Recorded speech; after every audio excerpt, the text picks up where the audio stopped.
عقائد اسلامیہ میں بنیادی عقیدہ توحید ہے۔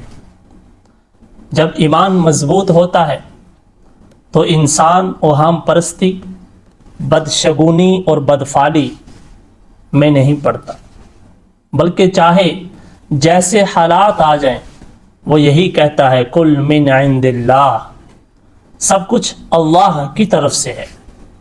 اور جب یہ عقیدہ کمزور پڑ جاتا ہے تو اوہام پرستی، بدشگونی اور بدفعلی میں مبتلا ہو جاتا ہے۔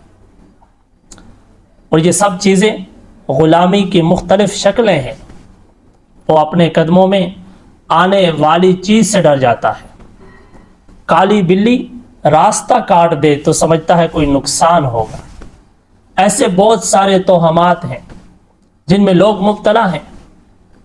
معاشرے میں آپ بھی مشاہدہ کرتے ہوں گے کہ اگر یہ کام یوں ہوا تو یوں ہو جائے گا، راستے میں اگر بلی نے راستہ کاٹ دیا تو اب یہ راستے پر جانا صحیح نہیں ہے۔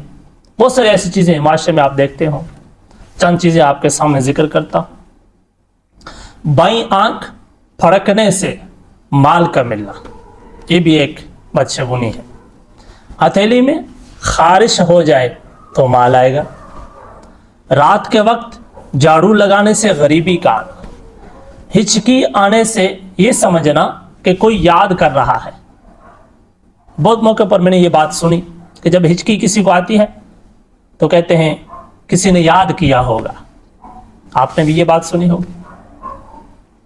گھر پر کوا بولے تو یہ سمجھنا کہ مہمان آنے والا ہے۔ الو بولے تو یہ سمجھنا کہ کوئی نقصان ہونے والا ہے۔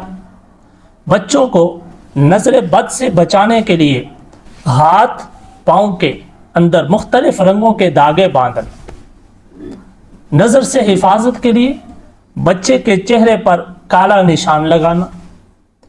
منگل کے دن بال اور ناخن نکالنے کو معیوب سمجھنا۔ نئی بہو کے آنے کے بعد گھر میں کسی کا انتقال ہو جائے تو اس بہو کو منحوس سمجھنا۔ یہ چند مثالیں آپ کے سامنے ذکر کی ہیں۔ یہ اور اس طرح کی جاہلانہ باتیں لوگوں میں مشہور ہیں، خصوصاً خواتین ایسی باتیں بہت زیادہ کرتی ہیں۔ یہ صحیح علم کے نہ ہونے اور ایمان کے کمزور ہونے کا نتیجہ ہے۔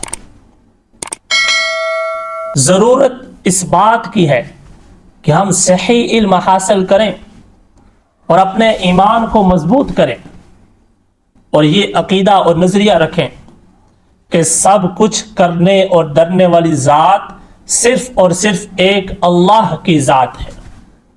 سب کچھ اللہ سے ہوتا ہے، اللہ کے سوا کوئی کچھ نہیں کر سکتا۔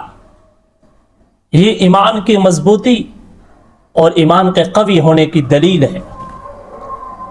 اور اگر ایمان مضبوط نہیں ہوگا اور علم کمزور ہوگا، صحیح علم ہمارے پاس نہیں ہوگا، تو پھر ہم ان بدشگونیوں کے اندر، ان بدفعلیوں کے اندر مبتلا ہو جائیں گے۔